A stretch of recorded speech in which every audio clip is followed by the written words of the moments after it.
Okay, well, welcome everyone. My name is Joyce Raimondo. I'm the education coordinator at the Pollock House and Study Center in East Hampton, New York. We're about 100 miles east of New York City. And of course, we're a national landmark, which is the home and studio of two of the most important abstract expressionist artists, Lee Krasner and Jackson Pollock. And I am hosting this program remotely from my studio, which is down the street. And we have a very special program today. We're going to highlight the work of Romare Bearden. And I will specifically focus on the aspect of music in his art. And at the end, we'll leave some time for a hands-on workshop. And we have a very special guest tonight with us. We have Joshua Ruff from the Long Island the Long Island Museum.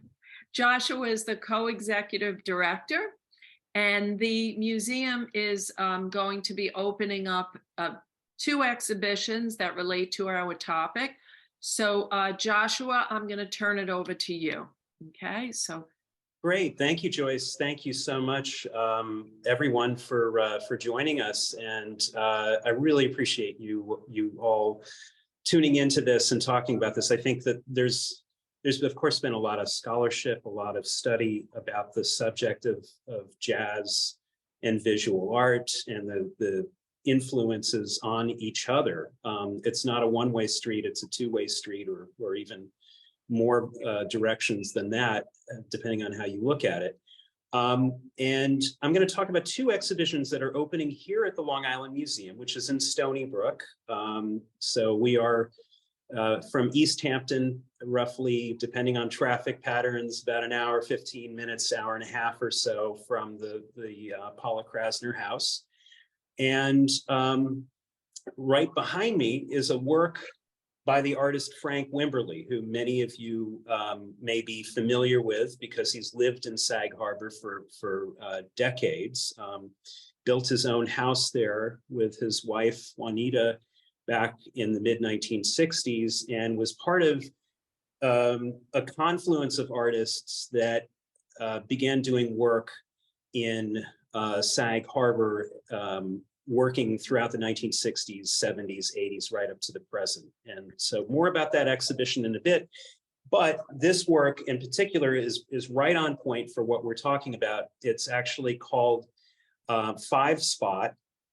The Five Spot Cafe was a famous cafe in New York City, a jazz cafe that a lot of abstract painters went to, including Jackson Pollock, and was something that was a place that Frank Wimberly himself frequented. And so right here you have in a work of art a direct reference to jazz. This is a new work to our collection. We purchased it just in December, and it'll be part of this wonderful show that we're doing on Black artists of Sag Harbor. But as I talk a little bit about Romare Bearden and the exhibition that we have coming up about that, I did want to point out a couple of references, which I think would be really helpful for those of you that want to take a deeper dive into Romare Bearden's art and life. This is a wonderful photographic book by Frank Stewart, pictures by Frank Stewart, from the 1970s, 80s, 90s, a lot of very iconic photos of Bearden and his work, as well as his studio in Long Island City. This is a recent biography from a few years ago, very nicely contextualized. It's called Romare Bearden, An American Odyssey, and it's by Mary Schmidt Campbell. It is a fantastic book. It just really gives a lot of material about the Harlem Renaissance and Bearden's growth as an artist. So it's well worth a read. And then finally, this is the most recent publication I'll hold up. It's by Glenda Gilmore. It's Romare Bearden in the Homeland of His Imagination, and just came out this last year. And explores, again, his growth as an artist, but really goes into depth in some of his family history too. So really wonderful works, all of them. But I'd like to turn now, if we could, to the slide presentation, and I can show you some images and show you a few things that you'll see in the exhibition as well. Okay, great. So I'm going to share my screen. Thank you, Joyce. That's perfect. That's great. In fact, this is one of the photographs actually in that Frank Stewart collection of photographs of Bearden. He's working, and as he often did, on his collage work from above. And that's from the Long Island City studio, where he did much of his work in the 70s and 80s. So this exhibition about Bearden is one, again, we're excited to be hosting. There's nearly 50 paintings, screen prints, and collages, and they definitely explore the work of one of the 20th century's most influential and important artists, and so much more than an artist. He was a teacher.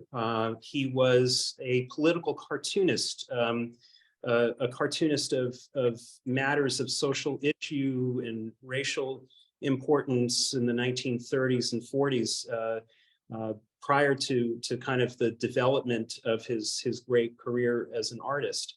And in both his easel painting and his collage work, he had a lot of influence on many other artists, which including some of which are in the other exhibition that the Long Island Museum is opening on February 17th, Creative Haven. In this particular exhibition, there are nearly 50 paintings, screen prints, and collages. And it is an exhibit that was originally organized by the Romare Bearden Foundation, and it's been on display in museums in Baltimore and Pittsburgh. Most recently, it was out at the Brigham Young University Art Museum. It's just closed there, and it's coming here to the Long Island Museum. This will be the only New York area venue of this exhibition. So just a little bit of background. I know that Joyce is going to share a video with you soon, but I wanted to talk just a little bit of sort of give you some of the kind of nuts and bolts details, the Wikipedia nuggets of Bearden's life. He was born September 2nd, 1911 in Charlotte, North Carolina, and he grew up in he spent the early years, the formative years of his life in Charlotte, North Carolina. The family moved in 1915. They came north. They were, Bearden spent episodes of his childhood in Harlem, and then also Pittsburgh as well. Eventually he studies at Lincoln University, Boston University, Columbia University, and NYU, from which he graduated in 1935. Now, after college, he was immediately joined. He immediately joined the Harlem Artists Guild. He was a caseworker for the New York City Department of Social Services starting in 1938. That was a role that he continued to have throughout the course of his life. And his career as an artist took off in the 1940s with exhibitions in Harlem and Washington, D.C. But he continued his education as an artist. He continued the visual influences, the artistic influences, and over the decades he studied with, in the 1930s, he was very influenced by George Gross, the German abstract artist who arrived in New York and shortly before he taught Bearden and others. But Bearden went to Paris.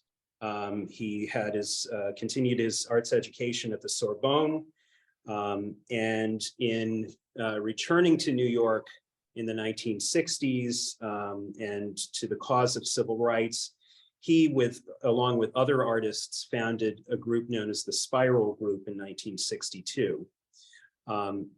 As I say, his work is in many museum collections. It's in the collection of the Metropolitan Museum of Art, the Whitney Museum of American Art, Museum of Fine Arts, Boston, the Studio Museum in Harlem as well. He was awarded a National Medal of Arts in 1987, and then sadly he died the very next year of cancer in March of 1988. So if we go to the next slide, you can take a look. I did want to mention, for those of you that are not familiar with us, that our website is here on this slide, longislandmuseum.org. And we're located in Stony Brook. We are very close to the Stony Brook University campus. We're right off of 25A, and we're a regional museum. We have a regional art collection, history collection, and also a collection of horse-drawn vehicles. But back to Bearden. And the next slide will get into some of his work that you'll actually see in the exhibition. He did a series known as Conjure Woman, or The Conjure Woman. And this is actually a photolithograph from 1964. Again, they say he did a number of these from 64 to the mid 1970s. Conjure Woman is a spirit figure in Southern African American culture, known for using magic to cure illnesses, to cure sicknesses of the spirit, as well as personal woes. And Bearden created several works in this theme, where you would also often see the Conjure Woman mixing potions, surrounded by nature and tools of her trade. And the 1964 version that we see here is actually included in a US stamp collection that was issued about 10 years ago. If we go to the next slide, please. Okay, in this exhibition, you'll see some of his work for national publications, such as Time, Fortune, New York Times Magazine, and that one to the far left is a cover story about the former mayor, John Lindsay. Next slide. So this is a screen print from a series that Bearden did based on, or rather out of the monumental miniseries Roots in 1977. And it was based upon an earlier work that he'd done called Slave Ship. This image was featured on the cover for the TV miniseries, which aired starting in February of 1977. And it's a very powerful image, but it's an image, I think, that shows some of the narrative power of his work, and also really shows how he was able to recombine different works and different themes to drive home some of those points that he was trying to get across in his art. If we go to the next slide. This is The Family from 1975. It's an etching in aquatint, and it, as well as many of the other works in this exhibition, is borrowed from the Romare Bearden Foundation. He titled somewhere between 8 and 10 works on a variation of this particular work, and it's and really just an exceptional experiment in printmaking. There's multiple erasures, there's rebuilding going on, and printing techniques, all to create a variety of different textures here. So we're now going to turn to the other exhibition with the next slide. And again, this is a pairing. This exhibit will open at the same time as the Romare Bearden show for us. And this is an exhibition, Creative Haven, Black Artists of Sag Harbor, that the Long Island Museum worked on with guest curator Michael A. Butler, who is one of the artists of the show. Michael has been doing work out in Sag Harbor since the late 1980s, his own work. He was also a former gallerist. The two images that you see in the slide are actually from a husband and wife couple, Reynold Ruffins and Joan Ruffins. Reynold died just in 2021, Joan back in 2013. And they had met actually as students at Cooper Union in the 1950s and were coming out to Sag Harbor since the 60s, but eventually purchased a house where they would live year-round after Reynolds' retirement. And the painting at left is a painting by him. It's an acrylic, very large canvas. It's called The Lighthouse. Perhaps it could be based upon the Cedar Island or Cedar Point Lighthouse that's out off of Peconic Bay in Sag Harbor. And then the work at right was done by Joan Ruffins, and it's just, I think it's a fabulous, beautiful work, Cezanne influenced. She was very, very interested in French Impressionist artists and really did a wonderful, wonderful work here. That's actually the bedroom, the second story bedroom of their house on Hampton Street in Sag Harbor. If you go to the next slide. Okay, a couple of other artists. Here is a name that you will certainly know. Many of you out there will know Alvin Loving. Al Loving began coming to Sag Harbor in the 1970s. He was part of a contingent of artists, the Eastville Artists. They had several exhibitions in the late 70s, both in support of the Bridgehampton Daycare Center and also at Guildhall, a very important exhibition at Guildhall in 1979. And that's his work to the far left. That's a giant self-portrait collage, which was done with fabric, and it was done in the mid-1970s, and that's part of Guildhall's collection they loaned to this exhibition. And then at right is a work by the artist Morgan Moncu, maybe a name that you don't know quite as well. It's a lino cut. And Morgan died in 2017. He had a studio in Southampton, also in Sag Harbor, and actually did several publications. He did an illustrated child's book history about the history of jazz with foreword by Wynton Marsalis back in the early 2000s. If we can go to the next slide. This is a work by Ninette Carter. And this is a series from a series that she did, the Cantilevered series. Ninette is just an outstanding artist. She was from a generation after Frank Wimberly and Alvin Loving, and her work is now being actively collected by numerous museums out there.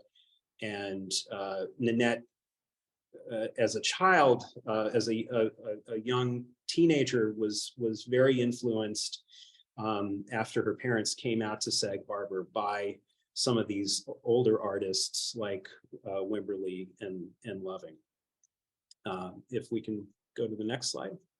And then finally, this wonderful little work called Henry Green Greenhand, which is an acrylic on canvas, and it's by the guest curator of the show, Michael A. Butler.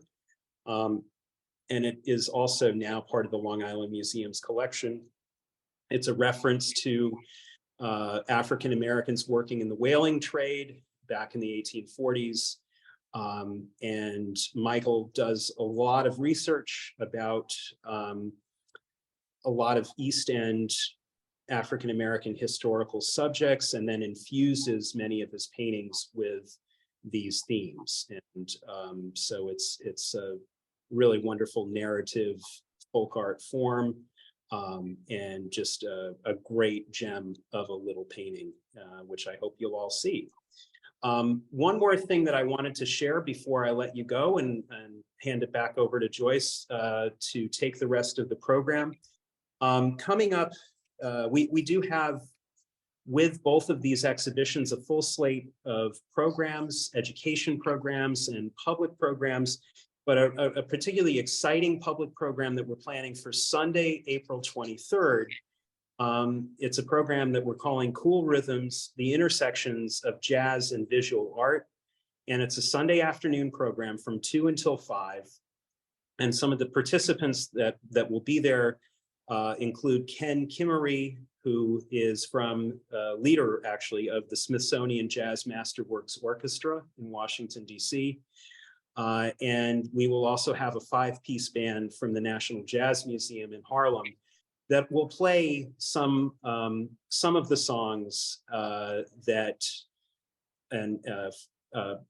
heavily influenced some of Bearden's work. And I think some of you may know that Bearden actually had a studio for a time above the Apollo Theater. There are works that he did that referred directly to Charlie Parker and to other important jazz musicians of the mid-20th century. So please come join us, come see these exhibitions. The Bearden exhibition will be up from February 17th to May 29th. And the exhibition about Black artists of Sag Harbor, including 12 separate artists, that will be up from February 17th until August 27th. So you'll have a little bit more time to see that. But Joyce, thank you very much for inviting me to talk about this. And I hope that you all enjoy the rest of the program. And we look forward to seeing you here at the Long Island Museum.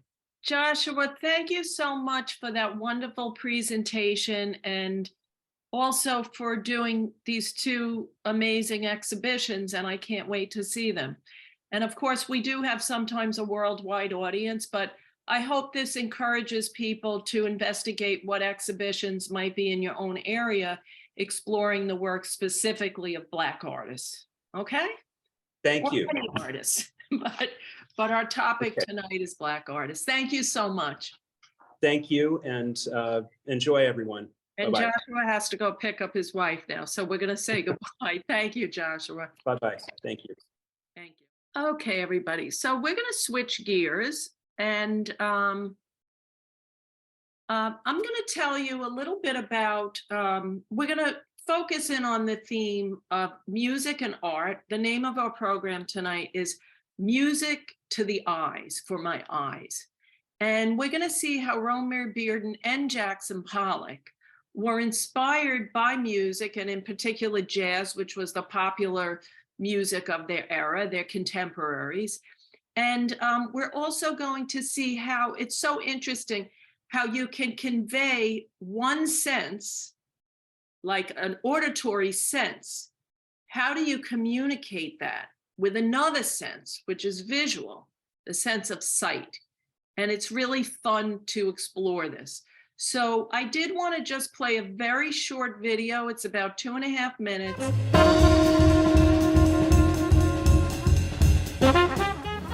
Born in Charlotte, North Carolina on September 2nd, 1911, Romare Bearden grew up in a middle-class African-American family. His parents, Bessie and Howard, were both college educated, and it was expected that their son would achieve success in life. About 1914, his family joined the Great Migration of Southern blacks to points north and west.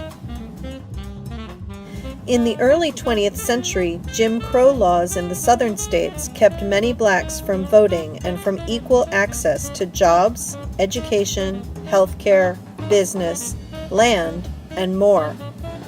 Like many Southern black families, the Beardens settled in the Harlem section of New York City. In the 1920s and 30s, Harlem was a rich and vibrant center of cultural and intellectual growth and a focal point of African American culture. Bearden's mother was the New York editor of the Chicago Defender, a widely read African American weekly newspaper, and she became a prominent social and political figure in Harlem. Duke Ellington, Langston Hughes, and other well-known artists, writers, and musicians were frequent visitors to the Bearden family home. Such social and intellectual gatherings would become a mainstay in Bearden's life. Also, his encounters with these legendary talents fostered his lifelong interest in jazz and literature. As a young adult in the 1930s, Bearden was an accomplished baseball pitcher, playing for his college team in Boston and later in the Professional Negro League. At that time, professional baseball was segregated. The major league was all white, and the best black baseball players played in the Negro League. Bearden was offered a position on the Philadelphia Athletics, a major league team, but the offer came with a catch. He would have to pretend that he was white, denying his African American heritage in public. Think about how it would feel to be put in a position like that. Would you be tempted to take an amazing job, even if it meant you had to deny an important part of your identity? Being brought up in Harlem during a renaissance of black art and culture, Romare Bearden had been surrounded by strong, successful, and proud African American role models all his life. In addition, he was educated, came from a stable middle-class family, and had other opportunities open to him. He refused the major league's offer and chose instead to deeply explore and celebrate his heritage as he followed his passion for art. Romare Bearden is best known for his work in the medium of collage. He used a wide variety of materials in his collage work, including photographs, printed, textured, and painted papers, lithographs, fabric, and metallic foil. Bearden was interested in symbolic imagery. Trains appear in many of his collages, symbolizing the great migration of African Americans from the South to the North. Many thousands of black families and individuals made the journey north on trains. Jazz musicians often write songs about trains and mimic the sounds of trains with their instruments in order to evoke the same cultural memories. The music featured in this film sounds a bit like a busy train. Romare Bearden loved jazz music and the people who played it. You can easily see his enthusiasm for jazz in these collages.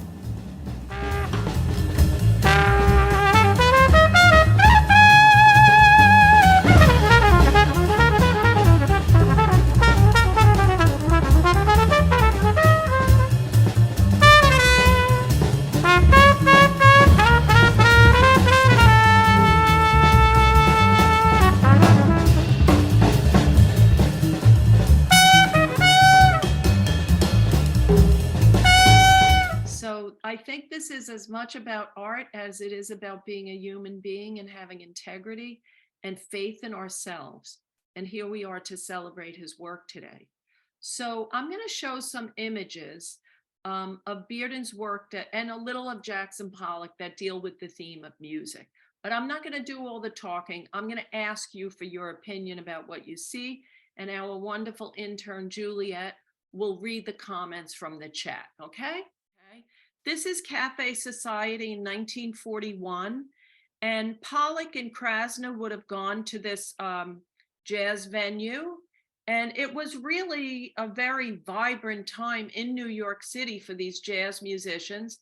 This was one of the few music venues that was actually integrated at that time. So there were many, many artists of this era in the 1940s who were influenced by jazz, and I'm going to tell you what I mean in a moment.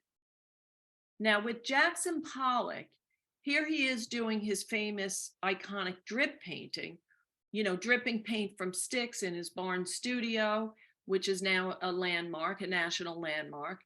And he's doing these sweeping movements. He's an action painter, and the movement is captured in the painting. So what does this have to do with jazz? Well, first off, Pollock loved jazz. He listened to it day and night in the house. If you go into the museum, you'll see all of his jazz records. And Lee, his wife, said it drove her crazy because he was just constantly listening to jazz. But when he was painting, he wasn't listening to music. But what jazz and Pollock have in common is that they are both improvisational, right? And both of them, in a sense, move towards abstraction where it becomes pure sound rather than a lyric or a melody has to be emphasized. But it's mainly this idea of improvisation, but within a structure. So when we have jazz musicians, right, they're all playing off of one another, right? They're all in sync with one another. So they're together. It's not just like complete chaos. But within that, the emphasis is improvisation, one sound leading to the next. Same with Jackson Pollock. And Pollock says, I think painting should be enjoyed just as music is enjoyed. In other words, you don't have to look into a painting to have a story. There doesn't have to be a specific message, right? You can just look at it as aesthetics, color, line, shape. Now you might find your own particular interpretation in the painting, but that wasn't what Pollock was intending, right? That he didn't have a specific idea of how you should think about it. So now in Romare Bearden, his work is similar in that he's conveying these visual rhythms inspired by jazz during that time. This one was made later in 1981. But of course, what's the big main difference in Romare Bearden's work? You have recognizable images here. You can actually see the musicians, right? But both Pollock and Bearden are using the visual elements of art to convey the idea of sound, of rhythm, harmony, these kinds of things. So I want to hear from you. You can put your answers in the chat. So who can tell us, when you look at this picture, what kind of sounds come to mind? What kind of emotions? What does this picture make you think of? Some people said good time, up tempo, energetic, people in collaboration in the moment. Mm-hmm. So here's my question, and we'll give it a try. If you want to say something, you can just unmute. What makes it look upbeat? What in the picture makes it look upbeat? Anything? The color. The color. What about the color? Could you give us like an example? Yeah, the yellow. The sort of Yeah. sun. Mm-hmm. Now, what's interesting is, let's just take, for example, that yellow on the right. It's not just that it's yellow, it's also that it's surrounded by the red, right? And the pink. So when we have contrast, it's going to create like more of an energy, like a louder type of energy. Also, we sometimes use the same words to describe color as we describe sound. So one might say, oh, that yellow, that's such a loud color, right? That outfit is very loud, that yellow outfit you're wearing. So same thing with sound itself. It's a loud sound, right? So here's an example of how the visual can actually convey a sound, okay? Now, what about that blue? What would you imagine with all those blue tones? Anything? What comes to mind when you see that? Well, it's funny because when you see the blue, you think of the blues. I mean, it's a couple different shades of blue, and you think of the blues, the medium that was invented by Black people. Mm-hmm. But it's also overridden by that yellow rectangular. It's almost like a scarf Mm-hmm. that's coming down over it. So it's almost like he's creating a new methodology within the old way of looking. Very interesting. You could say there's, according to what you're saying, there's like an element of time in a way. Mm-hmm. That could be one way of looking at the picture. Now, we're not saying that's exactly what he was thinking, but one could see it that way, even within a song, right? It could be it starts off bluesy and then the tempo gets more upbeat, right? Yes, and that's what jazz does. It goes into many different iterations Mhm. in one song. It may start out like they're talking about a recognizable traditional song, and then say if it's Sonny Rollins or somebody like that, then it can veer off into improvisational work. Yeah, thank you, Candace. And this is something that Bearden and Pollock are very articulate about. Also, this idea that when you're actually creating a piece of art as well, you could start off with one idea or one mode, but it could lead to something else. So Mhm, Pollock said, the painting has a life of its own, I let it lead.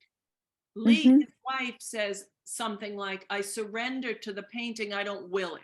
I start off making a yellow painting, it comes out green. Okay. So mhm. that's a really important tenet of some modern art in general. This idea that you're not working from a sketch and then copying it, right? You're letting sort of a force move through you and you're going with that. It's very intuitive. Now, with Bearden, often he's working with cut paper and collage and paint. But even in that, it's like, moving around the papers and cutting, similar to Matisse, cutting directly into the papers. This particular work happens to be a print. It's often shown with a border around it, but for the sake of Zoom, I didn't want to show the border because it would make the image so small. So Mhm. let's talk a little bit now about rhythm. Rhythm is when something is repeated over and over again, right? It's a pattern. So Mhm. where do we see visual rhythm in this picture? Where do we see a pattern? The position of the bodies are moving. Mm-hmm. Very good. Mhm. Yes. That Mm-hmm. says a lot in addition to the color, and they're all working together, it seems. Yeah. Well, there's a few things. Well, somebody. Well, you've also got Yeah. the three figures on the right side, and then the three figures on the back left side. It's two different perspectives, but leading from the same like 3-point, you could say 3-point harmony in a way, but done in two different ways. You Yeah. know. Yeah. All of these comments are very astute. Now, one of the things that keep these musicians unified, if you just look, for example, of the heads, it's like a circle, circle, circle, circle, Mhm. circle, circle. So there's actually a pattern there in terms of composition.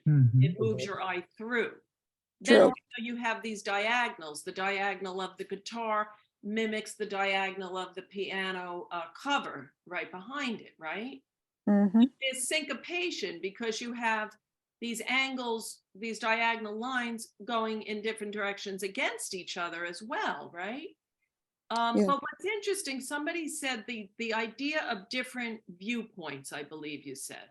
This is Mhm. what's Cubist. This is when Joshua said Cubism. You're seeing various viewpoints in one picture.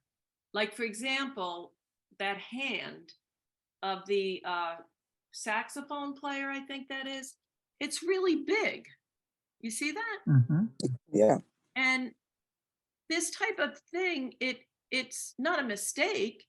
It's speaking to the idea that in life, everything is moving. The musician might come forward, he might go back. We're moving in space. So the angle of things, our perspective, the sizes of things is always changing.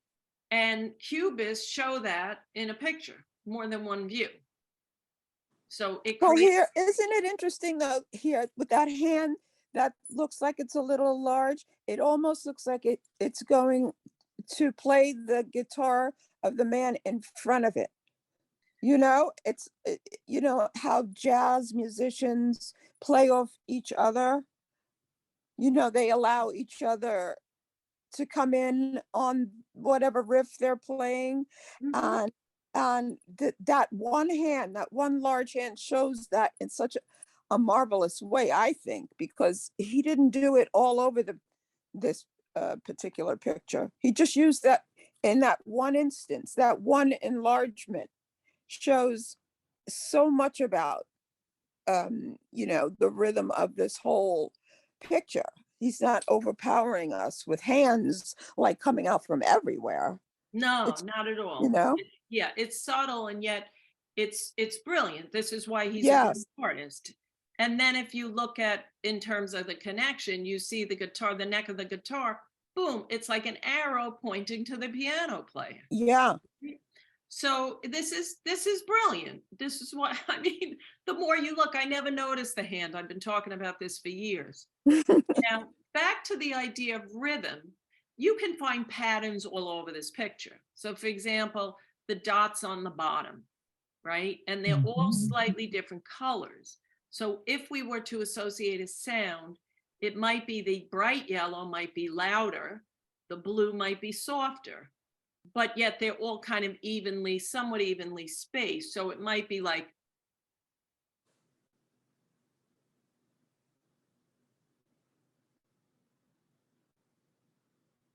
you see what I'm saying?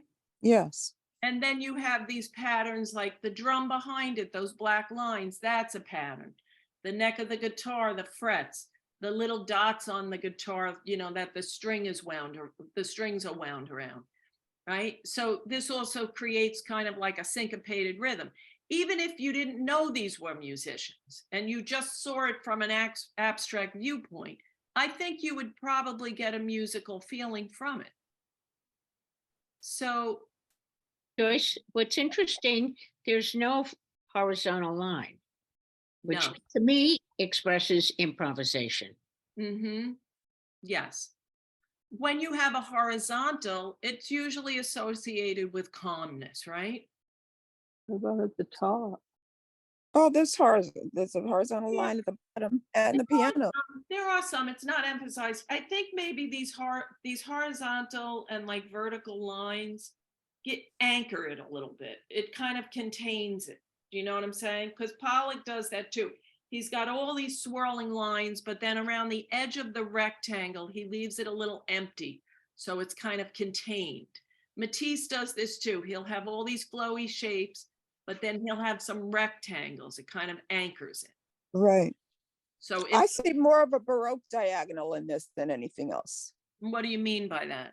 Well, the piano has that, the top is, the diagonal line is coming from that. Then the guitar also has that Baroque diagonal coming down from the right-hand side to almost out of the picture plane, and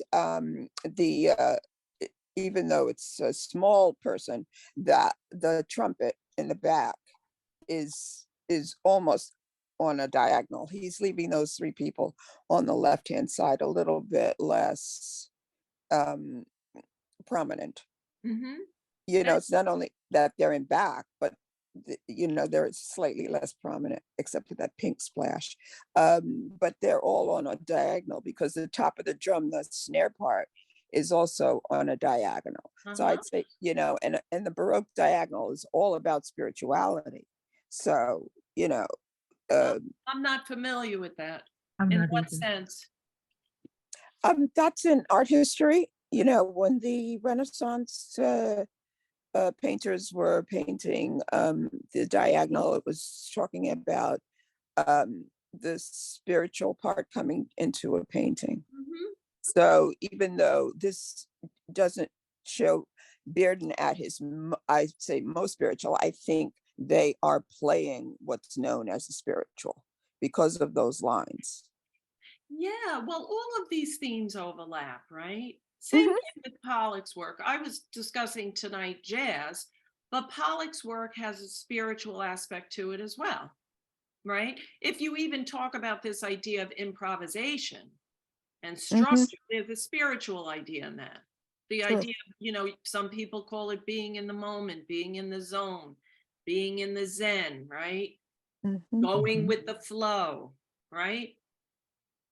Painting from within, all of these things. So we do have other talks where we explore that idea in more detail. So Empress from the Blues is inspired by Bessie Smith.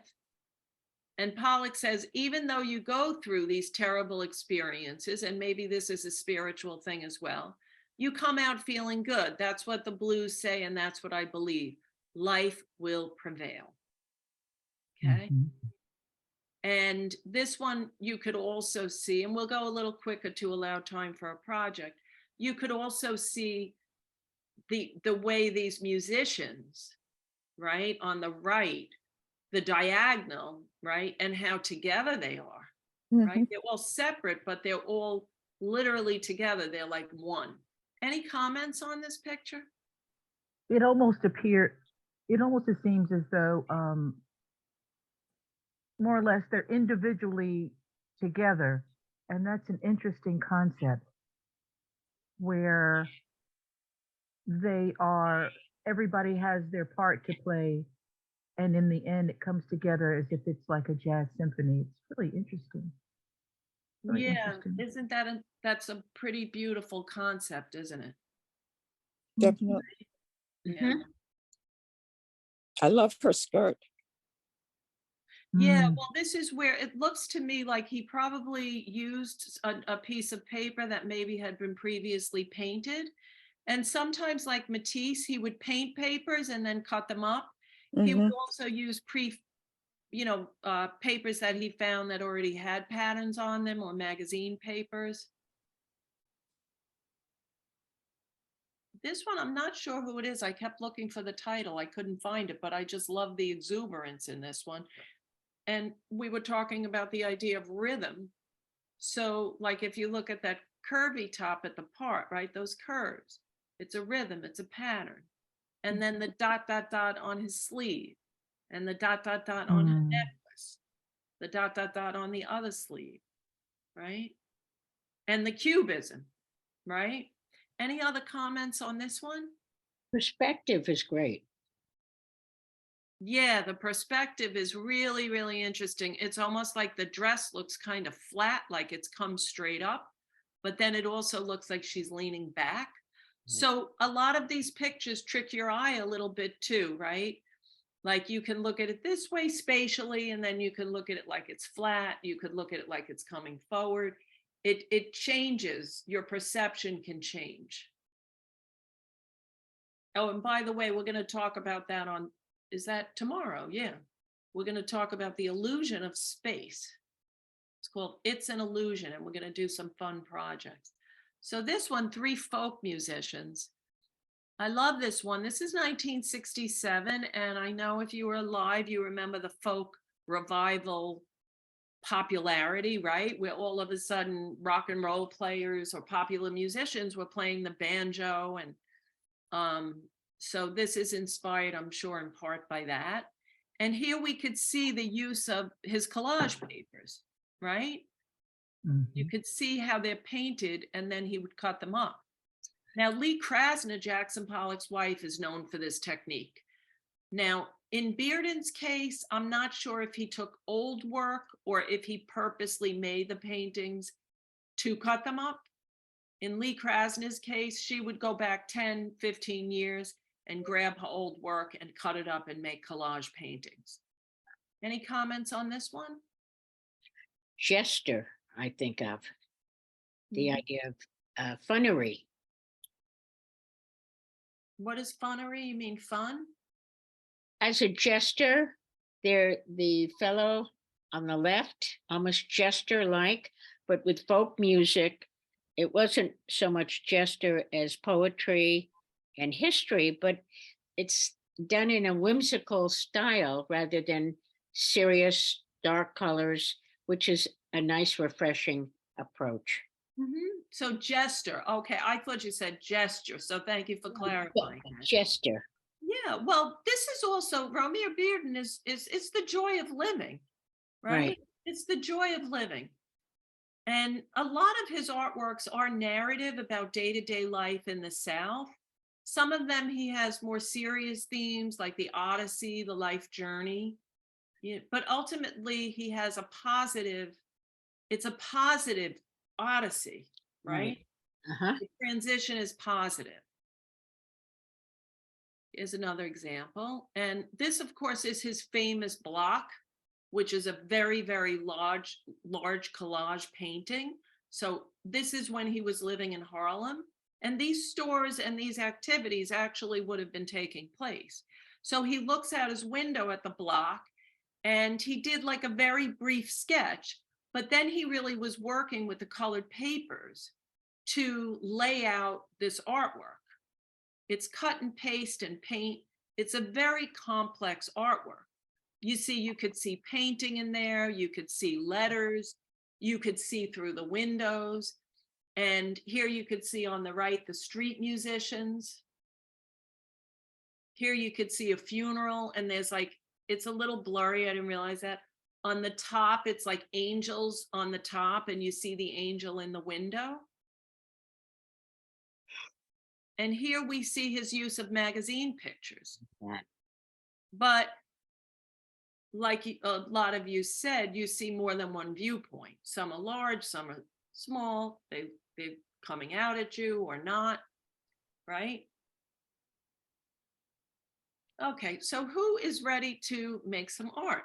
Well, you want to read some of them? Yeah, so I thought this one was really interesting. It was a different viewpoint than the first one we were talking about. Someone said that it felt like they were playing outside with grass, blue skies, and the bright sun. And they also added that it looked like they were listening closely to each other. Very That good. some of them were also mostly facing towards the pianist and letting him guide the tempo. Thank you. Okay, I'll tell you what, everybody, let's do an exercise before we do our artwork, because it's too much of a leap and it's a little late. So let's do something fun. Well, I hope the whole thing is fun. I'm going to play a sound, and if you can't hear it, let me know. And I want you this is just an exercise. I want you to take out any kind of line, pencil, marker, and I want you to draw this sound without drawing an object. You're going to do an abstract, interpret it in different ways. Is there anybody else? Elwinda? Okay, different interpretation.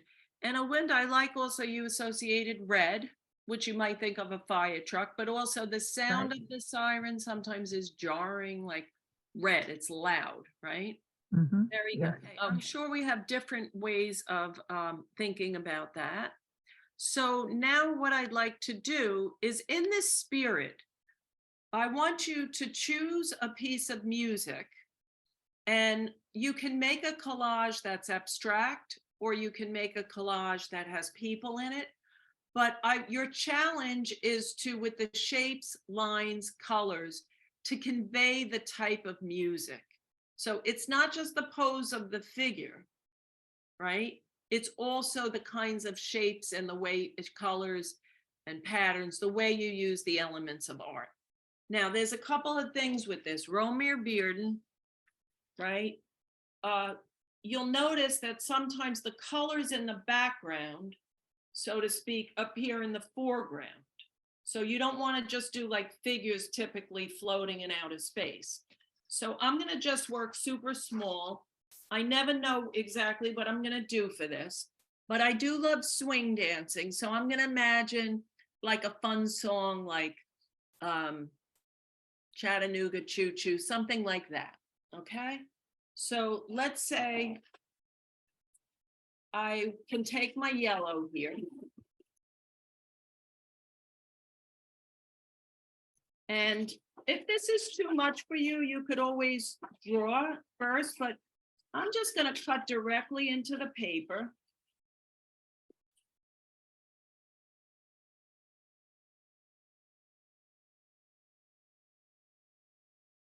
And of course, I'm doing this extremely fast.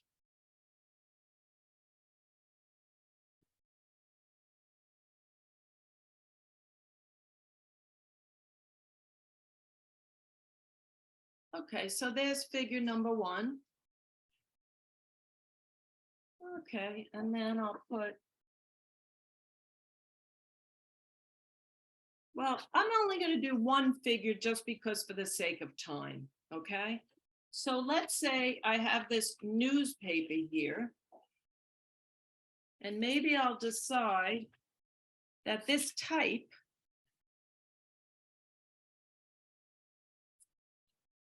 okay, I'm not going to glue anything. Maybe this can be a street.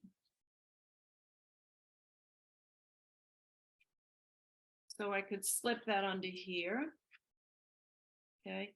Now to get this rhythmic thing going, maybe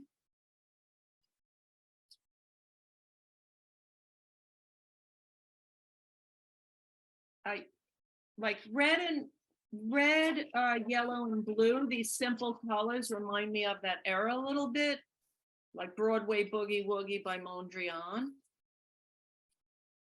So maybe I'll combine some abstraction. Okay, and maybe I'll have these shapes sort of floating a little bit. Whoops. Okay, I'll try to do this upside down.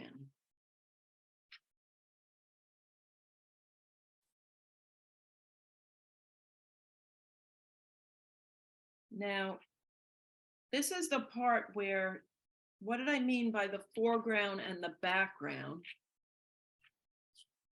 So that creates some rhythm. Now I could take a color. Let's just say if I took brown.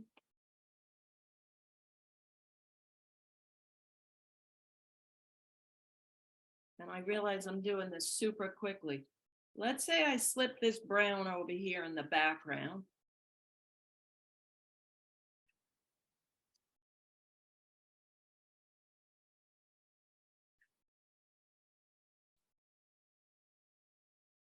And then maybe I want to bring the brown into the foreground.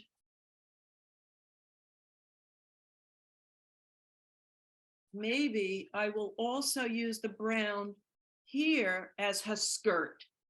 This is just an example. So here it's in the background, here it's in the foreground. So it kind of interlocks. Maybe I'll take the newspaper and I'll make her hair. And I'm going to move stuff around as I work. Does anybody have questions? I'm going to fix this up. I got to make mine maybe a better teacher example. I'm going to keep it upside down though.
Okay, everybody. So I hope you look up Bessie Smith, and I hope this makes you want to make art and also learn more about this great artist, Romare Bearden.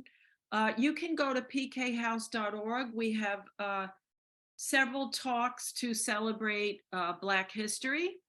And also we have our, it's on Thursday, tomorrow, we have 2 programs. We have Chris LaCour talking about his art and his gallery in Montauk.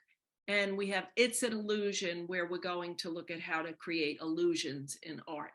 Okay? Visual illusions, visual tricks. So thank you, everybody. Have a wonderful evening. Thanks for coming.